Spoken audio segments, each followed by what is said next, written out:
Oke, Bang Edoy, sore ya. Bang Edoy. Sore. Gimana nih kabar nih Bang, belakangan ini? Ya, gini-gini aja lah udah. Ini 2025 kan udah hampir satu semester lah ya, Juni ini ya. Terus juga beberapa gigs juga udah dilewatin kan tuh. Itu perasaan lu gimana Bang? Perasaan gue ya, apa ya? Ya seneng aja sih, makin banyak gigs, makin banyak chance buat ketemu teman-teman. Kalau di hari biasa atau weekend nggak ada waktu buat ketemu nongkrong, nah di gigs tuh bisa ketemu lagi, bisa enjoy bareng teman-teman gitu sih paling. Itu ada challenge gak sih Bang? Lu kan ya sama kali ya kita juga dari Senin ke Jumat kan gawe juga. Itu lu sendiri gimana ngebagi Bang awal-awal tuh ya? Enjoy aja sih kayak kalau misalnya hari biasa sama kerjaan, pulang sama keluarga, weekend juga kadang sama keluarga. Cuma ya kalau buat gue kalau cuma begitu-gitu aja sih kayaknya terlalu monoton sih, kayak begitu doang, kayak nggak ada sesuatu yang jadi esensi, apalagi sebelum kita punya waktu yang kayak sekarang. Dulu sering nongkrong sama teman-teman, pulang malam, kadang pulang pagi, terus tahu-tahu berubah begitu, kayaknya kayak esensi hidupnya jadi kayak hilang aja sih gitu. Nah, gue pengen pertahanin itu aja sih gitu. Biar apa ya merasa hidup lagi Bang ya. Benar. Keren sih. Lagi sebelumnya thanks ya Bang Edo ya. Jauh-jauh ya kan. Kita syuting di sini. Gitu Bang. Program anak-anak juga. Aman. Jadi ini di Crime Sheet ini gue bakal ngasih beberapa pertanyaan sih Bang, seputar.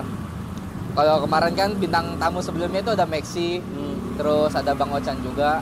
Nah, terus kita kesempatan juga sama lu punya waktu mau nanya-nanya terkait personal lu, terus apa yang lu running sekarang Bang, sama ya gaya hidup Strike Edge sih tentunya ya kan. Gue juga. Terus kayak kalau bisa ditanya tuh kayak lu declare Strike Edge itu kapan sih Bang, kalau boleh tahu tuh? Kapan ya? Lama banget itu. Atau emang dari SD kah? Belum pernah ngerasain? Enggak juga sih, dulu gue mulai ketemu kayak di scene underground ya dulu. Ini di underground tuh gue lebih cenderung ke ya mungkin di tren-tren 2000-an itu punk tuh lagi gila kan, jadi ya udah ya karena masih muda kan, masih umur belasan, jadi masih banyak nyari tahu ya. Mungkin awal mulanya sih gitu sih, dari gua kenal dulu di punk, habis kenal dulu di punk, terus ketemu sama orang-orang punk juga sebenarnya, terus sampai nongkrong, sampai ke acara-acara. Awal lebih seringnya dulu juga acara-acara punk sih ya. Dan makin kesini makin banyak ketemu, terus dikenalin sama musik hardcore. Ya dari situ sih mulai makin nyari tahu, makin ngulik gitu sih. Berarti tuh early 2000-an ya? Kayaknya iya early 2000-an. Anjir, gue masih belum lahir kayaknya. Sama gue juga. Sambil minum aja Bang, gak apa-apa, santai ya.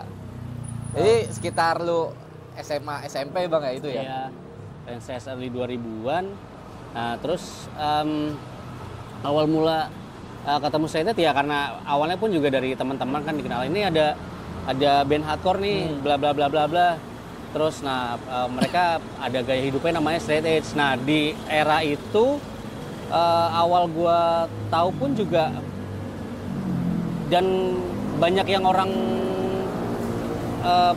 tahu juga, di era itu tuh kalau straight edge tuh harus vegetarian. Jadi awal mula gua masuk ke situ tuh langsung nyoba ke vegan, langsung nyoba ke vegetarian gitu. Jadi udah langsung tuh begitu nggak minum, nggak ngerokok, plus nggak makan daging, iya gitu buat pokoknya strike edge sama vegan 100% Iya, beriringan ya udah dalam, sakenya. udah satu kesatuan tuh. Satu kesatuan. Iya, dan makin kesini makin ngulik, ternyata kayak esensi buat jadi vegetarian itu cukup memberatkan buat gue, walaupun semua orang punya pemahaman beda-beda ya. Iya Tapi buat gue sih kayak ya udah, gue cukup di straight edge saja, dan gue support vegetarian lifestyle dan animal liberation tetap support. Tapi untuk masuk ke situ kayaknya gue belum udah cukup di next situ level lah ya. Iya sih ke situ. Berarti awal-awal itu being straight edge hampir jadi vegetarian juga ya? Udah sempet gue lupa Bu. Cuma beberapa tahun gitu. Keren sih. Ingat dulu kalau makan warteg makan sayur doang ya kan. Tapi nggak makan ini kan, nggak makan nasi goreng doang gitu, nggak pakai telur. Iya sih, iya. Kebayang sih itu. Gitu. Terus Indomie nggak pakai telur ya kan? Indomie nggak pakai telur, udah totally karbo semua ya kan. Iya. Terus gue juga ini sih Bang, penasaran, kayak gue setiap sebenarnya template pertanyaan kan, kayak first hardcore gigs yang lo datangin itu kapan, terus di mana itu Bang? Sebenarnya dulu acara-acara tuh gue sering banyak datang yang sama yang tadi gue bilang, tapi lebih cenderung ke punk. Dan buat nyari acara hardcore tuh waktu itu agak susah, mungkin entah informasi ke gue nggak nyampe. Karena keterbatasan informasi kan, jadi ya udah gue cuma kebanyakan karena gue nongkrongnya sama bocah-bocah punk ya? Dulu gue pas nongkrong di Grogol sana ya, gue sempat karena tinggal di sana. Ya udah kebanyakan musik-musik punk aja. Terus baru kesini-sini baru tuh paham ketika gue mulai main ke Blok M tuh banyak tuh ada flyer-flyer tuh, baru oh ini ada acara hardcore semua nih. Dan itu sekitar tahun 2006 kalau nggak salah, itu gue baru dapet. Itu Facebook belum ada juga ya kayaknya Bang ya? Belum ada Facebook, MySpace. MySpace ya? MySpace juga awal-awal kalau nggak salah. Lewat warnet juga kan? Warnet asli. MySpace. Kalau punya duit ke warnet. Iya sih. Kalau nggak ada cuma nongkrong doang mulut ke mulut. Berarti lewat MySpace awal-awal tahu ya, nguliknya lah ya. Sebelum kenal MySpace, kayaknya mungkin gue agak telat juga, kayaknya mungkin informasi ke gue agak telat. Jadi gue lebih sering ya udah nongkrong mulut ke mulut, walaupun MySpace, Friendster, MySpace tuh udah ada. Tapi udah running tuh ya ternyata ya. Tapi gue nggak aktif di situ, jadi ya udah cuma dari nongkrong aja. Makin sini awalnya pun juga gue lihat dari flyer di Blok M sana. Dulu di Blok M bawah masih rame. Ya itu sekitar tahun 2006an gue baru nemu tuh acara hardcore semua, itu acara di Kemang, Spirit of the Day kalau nggak salah. Itu band yang lu inget apa Bang yang main? Oh banyak tuh, dulu tuh ada Change Within, ada Final Tech, ada Losers, NBA, No Request, itu The Jinx. No Request kayaknya waktu itu lagi nggak main deh. Terus apa lagi ya? Kebanyakan band timur sih. Band timur emang lagi rame waktu itu. Iya sih, di era itu sih ya Bang ya. Iya. Terus kemudian bagi tips sih Bang, bagi referensi top 3 anthem straight edge lo apa? Banyak lagi sebenarnya. Banyak sih sebenarnya, cuman ya? yang kepikiran saat ini aja kali ya. Soalnya kalau ditanyain gini pasti misalnya sebulan depan pasti berubah lagi tuh. Iya. Yang kepikiran saat ini apa ya? Tapi kayaknya boleh 3 lokal, terus 3 luar, atau di mixing gak apa-apa, senyaman lo ya Bang. Kayaknya tapi yang nempel di gua sih mungkin Straight Minor Threat. Straight Minor Threat itu nempel di gua karena emang kayak jadi gerbang buat ngebuka aja sih itu. Straight Minor Threat. Terus Breakdown the Walls-nya YOT ya. Itu juga salah satu yang jadi pegangan gua. Terus Carry On ya, Rethinking ya. Carry On ya. Itu liriknya gokil juga sih. Ya, Carry On sih ya sih. Berarti kalau ngomongin Yet of Today di Jayabaya datang Bang lu nonton? Wah gila itu. Gila itu, terbang-terbangan mulu anjir. Sampai inget tuh gue pas abis kelar ada fotonya YOT, sih gue ngeliat lu Bang, ada tuh gue gak tahu sih foto ikonik lu ada di bawah, terus ada Bang Ocan juga. Iya. Si Roy-nya lagi. Oh, muka-mukanya muka-muka ini semua enggak asik Anak-anak semua ya. Iya. Cuma bedanya sekarang gemuk dulu kurus. Iya itu sih. Itu how do you feel gitu Bang di sana tuh yang lu rasain? Asli IoT itu pas IoT gue lupa 2013 sampai 2014 gitu. Wah itu salah satu acara yang memorable buat gua sih khususnya ya. Naik haji lah ya. Asli itu totally naik haji dan gue lupa waktu itu sebelum itu tuh mau puasa gitu atau mau lebaran haji gitu makanya pas IoT itu. Jadi semua ngumpul di Jayabaya, udah dari sore udah pada ngumpul dan ya emang acara memorable. Pulang-pulang jidat gue ada tapak sepatu gitu di seminggu kali ya. Ditanya bos kenapa itu jatuh pak. Mensiasati. Asli. Besoknya Senin soalnya ya, kayak biasa. Lupa gua besoknya itu hari apa aja. Tapi bekas sepatunya masih ada. Bekas sepatu nempel semingguan gitu merah di jidat gua. Ada tapak fans. Gitu, sepatu anak-anak ya kan. Sepatu anak-anak juga. Iya. Bener. Lumayan memorable sih gue ngeliatnya juga anjir. Gue kayak di diri gue tuh entah gue yang baru kenal atau yang gue baru lahir gitu ya Bang ya nonton IoT itu. Keren sih. Oh, itu gila banget sih. Itu gila banget orang-orang pada semuanya terbang-terbangan di situ di IoT anjir. Keren sih itu sih. Gila. Terus kemudian kan dari referensi lu yang kasih tahu terus kan Strike Edge semua ya, tuh bandnya ya. Terus pengen tahu sih secara point of view lu kenapa menjadi Strike Edge sih Bang? Entah dari background lu dari kecil kah atau emang penemuan recovery-nya itu pas mengenal hardcore baru bikin Strike Edge? Apa ya gue sih kalau buat jadi Strike Edge sih sebenarnya simple aja ya. Kalau Strike Edge itu bersih ya emang mungkin tujuan semua orang gitu tapi kayaknya ya udah klise aja sih. Tapi esensi gue buat jadi Strike Edge ya gue pengen apa ya, Strike Edge itu lifestyle kan, lifestyle. Terus Strike Edge itu ya apa ya, rebel, ngebangkang, tapi Strike Edge juga berkomitmen gitu. Jadi gue sih cuma nggak mau aja di diri gue dikontrol sama apapun gitu. Gue nggak mau dikontrol sama siapapun, apapun. Salah satunya ya kayak drugs atau minum yang jadi gue out of control aja sih gitu. Jadi ya udah independen jatuhnya ya. Iya gitu. Jadi ya karena gue nggak mau dikontrol sama apapun ya, gue pengen jadi diri gue. Gue pemikiran gue dikontrol sama diri gue sendiri gitu aja sih. Keren sih. Kayak yang gue lihat sih masih banyak kan kayak lu Mangwit juga, terus teman-teman No Excuse. Kata gue, oh anjir nih. Kalau emang sampai tua gini respectful sih. Ya nggak tahu, jalanin aja dah. Iya. Do what you love aja ya kan. Iya, tapi lu nyaman dengan apa yang lu jalanin Bang? Ya so far sih nyaman-nyaman aja sih. Ya. Iya. Terus kemudian juga ada pertanyaan kayak untuk jadi Strike Edge itu apakah hanya sekedar nahan untuk gang rokok dan nahan untuk gak minum, apa ada lagi gak sih Bang harus yang apa ya dilakuin Strike Edge itu selain itu tuh? Kalau gue malah nahan gak minum gak ngerokok ya udah emang Strike Edge tuh biasa begitu. Cuma kalau gue sendiri sih kalau ya balik lagi kayak lu hidup di sini selain gak ngerokok gak minum tuh sebenarnya tuh pada dasarnya lu gimana sih? Lu pengen nolak sesuatu yang nggak mau di dalam diri lu. Tapi di scoop di lingkungan besar pun juga banyak tuh yang lebih besar kayak lu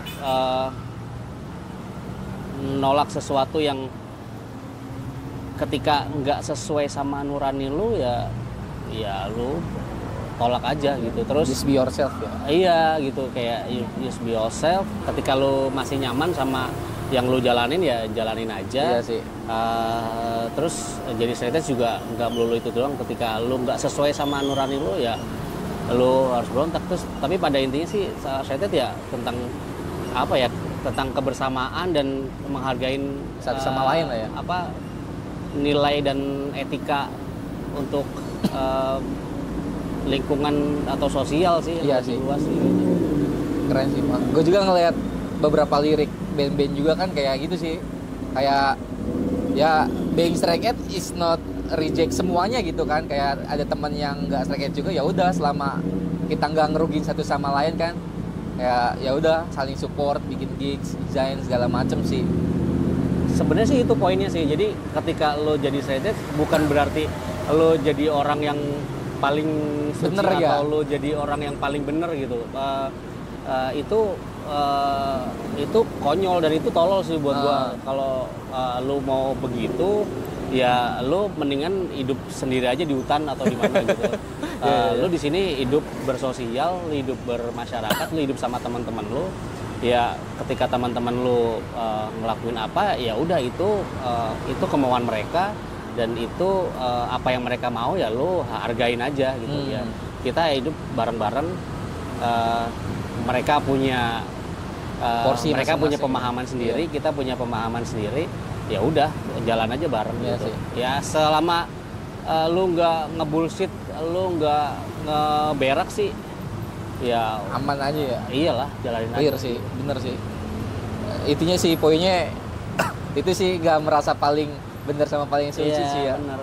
Jadi, paling bener. Selama ya kita berhidup social in the situation ya kan, Iya. situation this country ya udah sih, Iya. saling support satu sama lain sih Bang. Bener.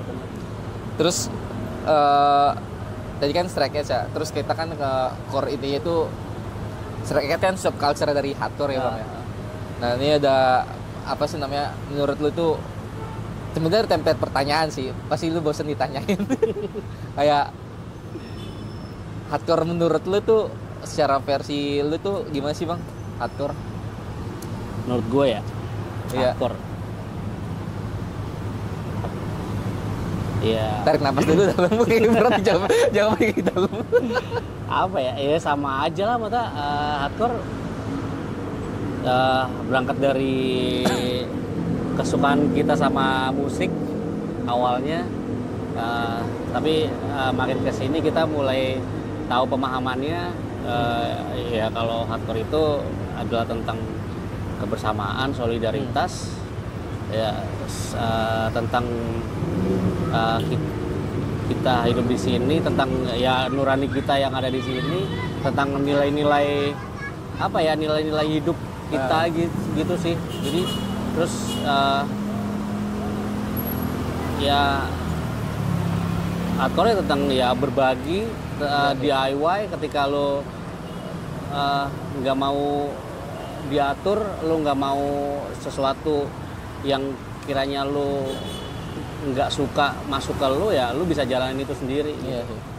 Dan Berarti bisa dibilang ya lebih dari ngebuat musik lah ya Bang ya, hardcore ya. Iya sih. Lebih dari itu ya.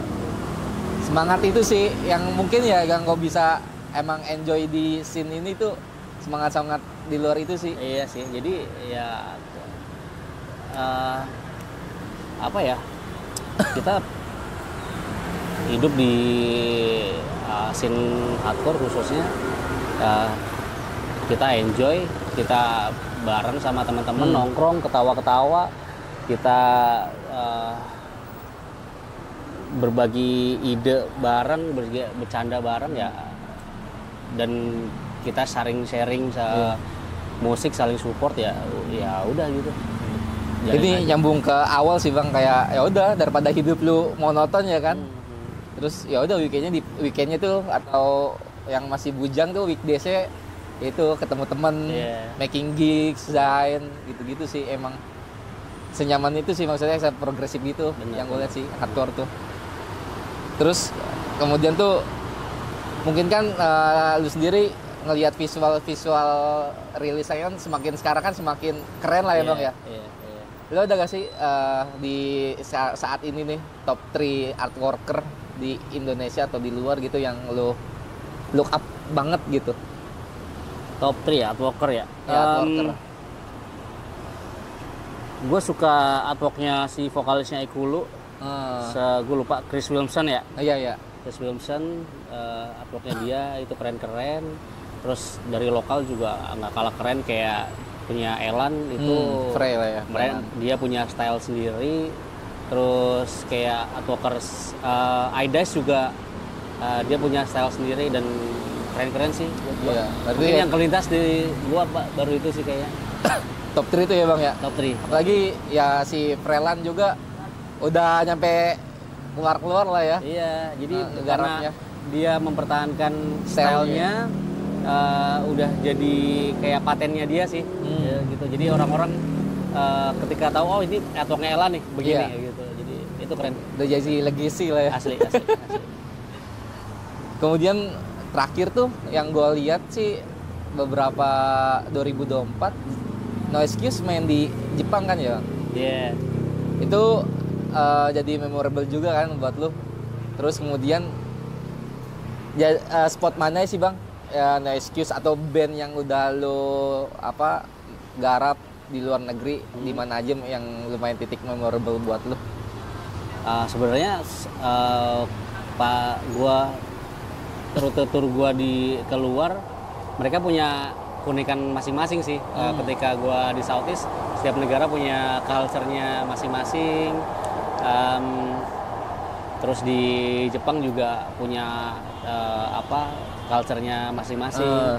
Tapi ya yang cukup berbeda waktu ketika kita ke Jepang sih. Jadi kayak di sini sama di sana secara culture beda. Mereka banget ya. Bener-bener on time gitu, datang acara jam 4 ya jam 4 mulai gitu, jam 4 kurang tuh udah rame gitu. Itu mereka sama waktu itu strict banget yang cukup jadi pembelajaran buat kita sih. Jadi biar kita strict sama waktu, nantinya di akhir acara pun juga ketika selesai jam 10 dan kita masih bisa punya banyak waktu buat ya say hi, nongkrong atau ketemu teman-teman gitu. Terus mereka juga secara sound mereka gila-gila banget, itu keren-keren banget asli. Terus stylenya juga mereka punya style sendiri. Itu berapa titik sih Bang waktu di Jepang itu? 3 titik. 3 titik ya? 3 titik, Tokyo 2 sama Ibaraki 1. Yang bareng Zip kan ya itu ya? Iya, waktu itu bareng Zip, benar. Sebelum Jepang, kalau luar tuh lu pernah singgah di mana ya Bang? Waktu itu sebelum Jepang tuh Southeast ya, Malaysia, Singapura. Sama No Excuse? Sama No Excuse sama Zip juga tuh waktu itu. Nah, itu unik juga deh, unik juga ya? Mereka juga unik-unik juga. Terus ya mereka punya style sendiri-sendiri sih. Jadi kayak dan sebenarnya nggak beda jauh kayak misalnya kita ke daerah-daerah ketika kita main di Jakarta. Terus kita main ke daerah Jawa Tengah atau Jawa Timur, mereka punya style sendiri, mereka punya punya ciri khasnya sendiri gitu ketika ke acara gitu. Itu lagi kulinernya kan. Asli, apalagi pentas sampingnya yang penting kuliner. Asli. Selain ke acara kulineran ya, Bang. Iya. Poin pertama. Asli cari. Anak kadang suka nyari dulu nih, ada apa nih kulineran nih. Udah nitikin dulu. Terus jadi emang bisa dibilang tuh setiap kota atau setiap negara emang punya style sama gayanya masing-masing ya Bang ya. Emang nggak bisa di-compare ya kan, emang culture-nya juga kan kayak Jepang. Emang stitch sama waktu gitu. Bisa open gate jam 4 ya udah jam 4 gitu ya. Ya itu mungkin kenapa orang-orang kayak oh ini Jakarta hardcore nih, oh ini Tokyo hardcore nih, oh ini Bekasi hardcore atau Bandung hardcore, karena mereka punya stylenya masing-masing gitu. Jadi ketika kita main di sana ya kita disuguhin sama mereka punya kultur, mereka punya style sih gitu. Gimana kita ya buat nge-flow aja tuh ya Bang ya. Keren sih itu sih, adaptasi sih gitu ya sih. Terus kemudian tuh ya kita bisa lihat sih Bang, kayak di sosial media kan saat ini kan masif banget lah ya informasi ya. Ya apalagi di TikTok atau di Instagram banyak orang yang bisa dibilang di luar scene atau di dalam scene tuh cuman motong beberapa part video aja, terus bikin video-video yang ya begitulah. Ada gak sih Bang ya apa ya, pesan atau keresahan lu tentang seseorang atau individu yang ngebuat video-video yang begitu gitu Bang? Sebenarnya kayak gini sih, ketika lu punya market, lu tinggal disuguhin aja. Jadi kayak ketika orang-orang main eksekusi aja, ada suguhan itu, ya karena viral, ya jadi makin banyak orang yang akan buat konten itu gitu. Iya. Nah, itu kenapa pentingnya literasi digital sih khususnya. Jadi biar ketika kita disuguhin konten-konten yang emang cuma potongan-potongan, lu bisa sebenarnya lu paham sama itu gitu. Jadi intinya ketika lu nggak paham dan main eksekusi, itu konyol sih buat gua. Lebih baik sih lu punya literasi digital dulu sih sebelum lu mainin jempol lu atau main apa gitu. Jatuh emang ya udah lu harus punya literasi sama pentingnya apa ya, peka kali ya, kayak educate yourself gitu-gitu ya. Lu kalau bisa sih lu pahamin lah isinya dulu, pahamin sebelum lu bertindak. Ya kalau lu nggak paham, lu mendingan ya jangan, jadi tolol sih jatuhnya gitu. Apalagi kalau bisa video itu nggak di take down kan, sebar luasnya masif banget kan. Makin masif, orang-orang jadi makin digoreng, dan itu udah kayak bola panas jadinya. Semua bisa, orang semua jadi punya asumsi. Bener sih. Dan ya udah, apa, nggak bisa nyalain siapa-siapa gitu. Nggak bisa nyalain siapa-siapa, itu balik lagi ke kita masing-masing. Kalau bisa sih ya kita pahamin dulu isinya, kita punya literasi digital sih yang ini. Itu sih. Bener. Yang di bold sih Bang, literasi digital ya. Statement. Asli. Soalnya ya sosial media kan nggak pandang umur ya Bang, yang main siapa, terus siapa. Yang ngeliat juga viewernya. Asli. Itu sih. Viewer ketika rame ya semua akan masuk ke algoritmanya masing-masing. Bener, jadi ya? makin viral gitu. Dan kalau kita paham dan kita cuekin juga, itu juga akan garing sendiri sih. Gitu. Oke. Terus ada gak sih Bang pesan-pesan kayak minta petua ya sama temen-temen youth gitu, anak muda yang baru gabung atau yang mau gabung untuk di scene hardcore gitu? Apa ya? Ya lu banyakin, karena sekarang kan digital udah makin gampang ya. Media tuh udah makin, mau nyari apapun juga gampang gitu. Jadi itu memudahkan banget, dan itu salah satu cara buat ya lu banyakin ngulik lah. Ketika lu ada referensi yang harus lu kulik, kalau bisa jangan setengah-setengah gitu. Ketika lu suka sama sesuatu ya lu kulik sampai dalam, dan lu pahami isinya, pahami esensinya. Jadi biar nggak nyampah aja sih. Gua kalau misalnya lu paham sama yang lu lu paham sama apa yang lu jalanin, itu lu pun juga akan nyaman. Iya sih. Nggak garing dan nggak ikut-ikutan jadinya. Bener sih. Kayak ya, emang be yourself sih ya Bang ya, jadi diri sendiri ya. Benar. Sinatur. Kemudian bakal ada apa sih Bang? Set the fire di dekat-dekat ini? Apa ya, set the fire? 10 tahun. Ya, cuma kita masuk ke segmen STF. 10 tahun terus ada ini kan ya? Show. Iya, besok paling cuma ini aja sih, buat wadah buat ngumpul-ngumpul anak-anak aja sih sebenarnya. Ya gue juga nggak nyangka juga bisa running 10 tahun ya sampai 10 tahun, tapi ya emang pada dasarnya STF ya udah gini-gini aja. STF akan terus begini, akan terus jadi wadah buat teman-teman, buat ketika lo eksis di scene, ya STF pengen jadi wadahnya aja di situ sih gitu. Jadi ya udah jalanin aja gitu. Itu di mana Bang show-nya? Di Rossi. Rossi. Fatmawati. Bulan Itu tanggal berapa sih besok ya? Oh, Juli. Juli. Juli Oh, ya, Juli. Juli tanggal 5. Oh, Juli tanggal 5. Juli, Soalnya ya. kan kita syuting Minggu nih, Juni. Terus Senin langsung upload ini. Anjing. Langsung upload, langsung promosi kita. Buset, cepat langsung. Iya, langsung kita dan cepet ada 10 tim di belakang layar, Bang. Anjas. Gokil. 10 Ya, Juli ya, Bang ya? 5 5 Juli ya? 5 Juli. Ya itu maksudnya STF ya nggak akan jadi apa-apa dan akan ya begitu-gitu aja. Jadi cuma pengen jadi wadah, pengen jadi tempat buat teman-teman ngumpul, nongkrong bareng. Ya udah seneng-seneng bareng aja gitu. Nah itu STF jadi wadahnya di situ. Terus 10 tahun bertepatan sama tur Nopis ya? Nopis ya. Jadi teman-teman Nopis waktu itu sempat kontak mau datang bulan Juli, kayak wah pas banget nih. Ya udah sekalian aja gue bikin 10 tahun 10 lah tahun gitu. ya? Iya. Di Rossi lagi kan emang ikonik.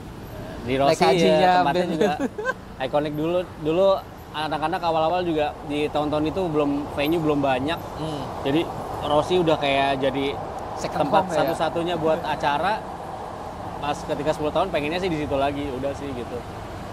Ya mudah-mudahan rame, Iya sih. acara bisa ketutup. Itu poinnya. Ya, ada juga hati. Iya, ya udahlah, gitu. Mudah-mudahan aja. Iya. Oke, Bang Edoy, last not but least, ada gak sih bold statement atau closing statement dari lo untuk di scene hardcore ini gimana gitu? Apa ya? Ya lo